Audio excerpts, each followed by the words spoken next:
We're going to talk about Datamite channels now. We didn't touch too much on it during any of the other previous movies, but we're going to talk about some of the more advanced features for Datamite channels. We did talk about how if you got an absorber dyno, you've got to pick out a channel and call it dyno torque here, and you got to fill in these numbers by either reading them or whatever. We've talked about that. We've also talked about how if you got one of these set up for dyno torque, and I'm just going to do it real quick here. Uh,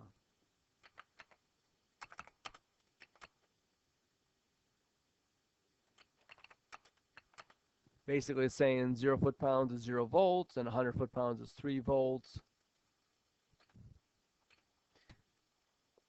Obviously, you do have to do a lot better calibration than what I did there. Another thing, as we talked about, is the wide open throttle switch for marking the beginning and end of a test. You could have a recording switch.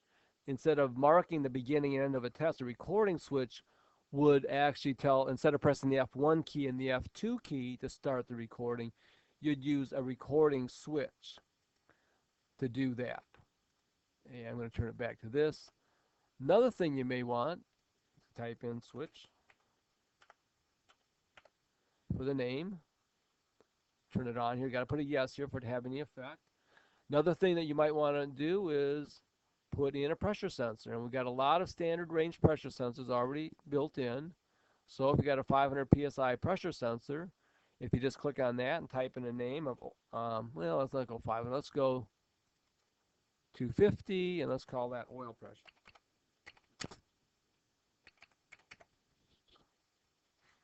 Now you're going to have a 250 psi oil pressure sensor in there. Something else you may want to do is maybe you have an external thermocouple amp. When we can't fit all, like in the Datamite 3, there's only 4 thermocouple channels we can put in. If you need more than that, you're going to have to use an external amp. Or in the mini Datamite USB, you're obviously going to have to use an external amp because there is no internal channels. And these standard thermocouples that are called exhaust, they are kind of treated special.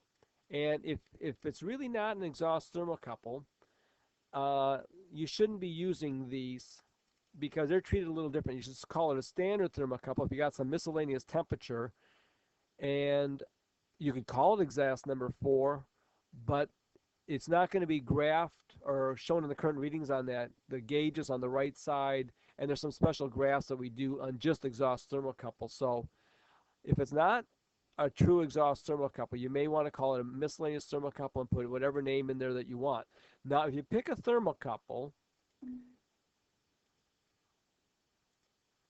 you got a choice here. Is it an internal channel or is it one of these external amps? Now, the Corsa single we don't do anymore.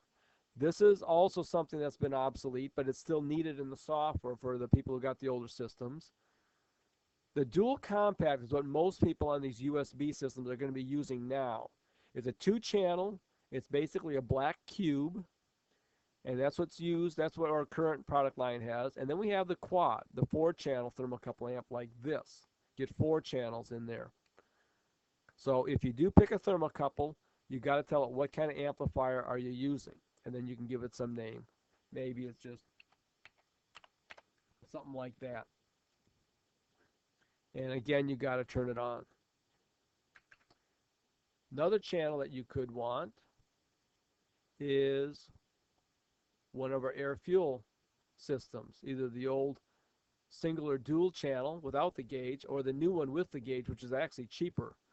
This single one with the gauge, and it's got its built-in calibration. And I don't know if you've noticed here, I could type in a name here,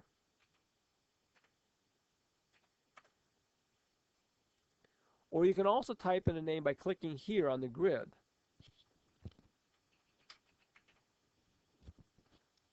Clicking on OK. Whatever name you use here is completely up to you. The program uses this information to know what it really is, that it's an air-fuel gauge and what the calibration is. This is a name that you want to show up on your reports and graphs that might mean more to you than some name that we would come up with ourselves. Now, you can also have custom sensors. If you go down here, custom, user supply specs, what this means, it is a linear sensor. And a linear sensor means it's a straight line. For example, let's say you got a pressure sensor where every increase in 1 volt is 100 psi. So 0 volts is 0 psi, 1 volt is 100 psi, 2 volts is 200 psi, and like that. Those are pretty simple.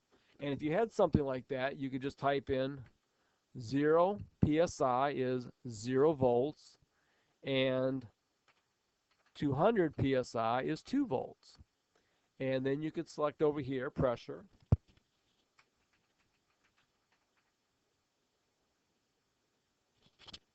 And you have basically, now you could have typed in 0 and 1 volt and 0 100 psi. It's the exact same thing.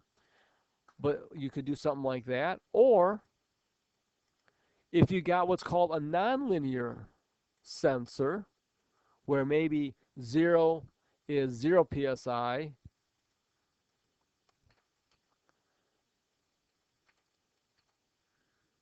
but 1 volt is 100,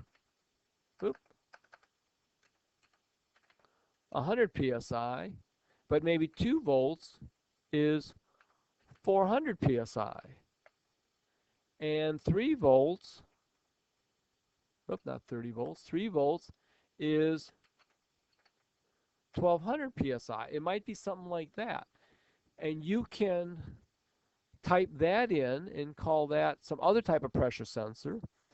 Or let's say you put something in here where you say 2.5 volts is 900 psi. And you can see as it's graphed here, that's a little screwy, but you can resort the rows.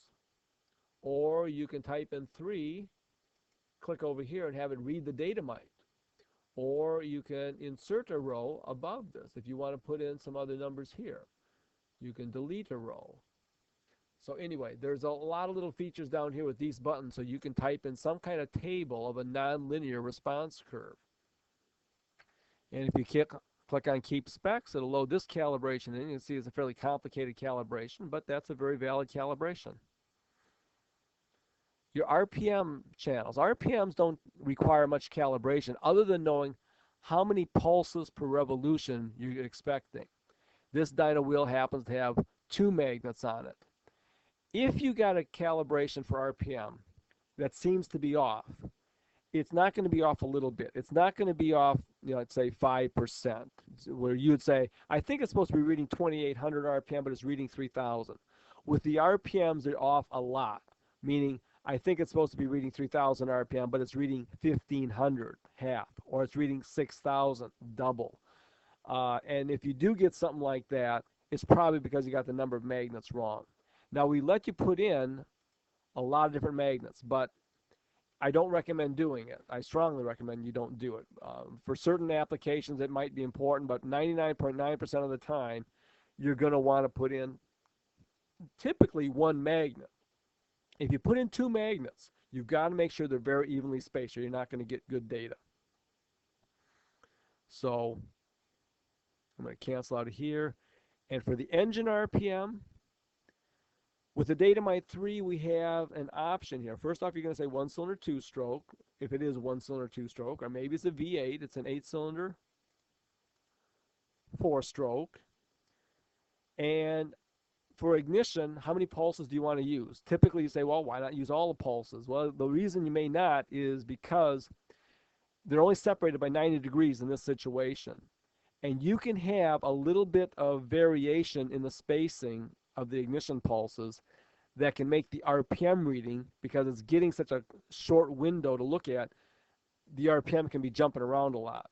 And you say, well, don't use every pulse, use every 4th pulse. And this can definitely clean up a noisy engine RPM signal, because it's using pretty much the same pulse each time to base things on. It's not using cylinder 7 and cylinder 3. It's using cylinder 7 and whatever is 360 degrees off from cylinder 7. Or on a 2-stroke, it'll be using the same exact pulse for the same cylinder each time. So this can really help clean up engine RPM, only available on the Datamite 3 USB. Some other things here, the Datamite USB, some options here. Once in a while, you lose the thermocouple calibrations. The box might lose them, and so you might have to reinstall them like this. Click there. Don't do this if you don't have to, because I shouldn't say that. It's not a big deal. But it says before you do this, make sure you've been communicating. And all you do here is if you click on read info, you're going to be getting, here's the firmware version there. RPM config means only something to us. And here are your calibrations, which again will not mean a lot to you, but does mean something to us at Performance Trends. You can also send the default cals, and the calibrations have been loaded. You want to save the calibrations also. If you click here, it says basically after you have stored the cals, power down the Datamite, and that's how you save them. So I've now done that.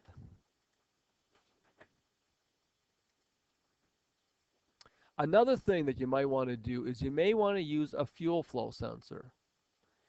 If you use a fuel flow sensor, you'll get a calibration number from us of a multiplier, and you could call it fuel.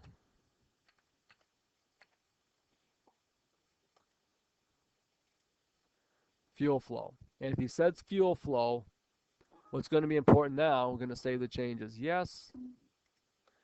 Over in test conditions, fuel spec gravity. If you don't fill out the fuel spec gravity, one will be assumed for the fuel you're using. To be more precise, you're going to want to fill this out, like 0.74. And then when you fuel, just as note, that's just enter any description of the fuel you want. But you can see here, if you click on this in the help description, this is the spec gravity that's going to be used for your fuel meter. In preferences with fuel flow also, is we got a special preference here for fuel for brake spec fuel consumption. And the default, and this is only available in the Pro version, is use the first fuel channel you find. And fuel flows generally go into RPM channels, frequency channels, because they put out a pulse train. The first fuel flow channel it finds, if you've specified 2, it's going to use that to figure out the fuel flow. If you've specified 2 fuel flow channels, it gives you the option, do you want to add the first and second channels? That would be like you have half the fuel going through one fuel flow meter and half through another. And then you add the 2 together and get the total fuel flow. Or this option here where you subtract the second channel from the first. This would be the case where you have one fuel flow channel or sensor measuring the data, the fuel flow to the engine, and the other one measuring the return fuel from the engine. You take the difference, and that's the fuel that the engine has used. So let's say we want to do that, and you got to click on OK for that to happen, and then you go up here, and maybe you'd have the second fuel flow channel turned on here.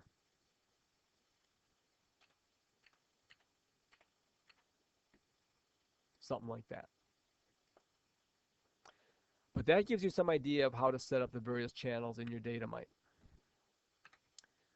The sampling rate here, for the Datamite 3 and the Mini, set it at 50. Just set it at 50. There's no real reason to go less, and it doesn't always work well at 100. It depends on computer speed and other things. So 50 is the one that I would suggest for all cases for the Datamite 3 and the Datamite Mini USBs.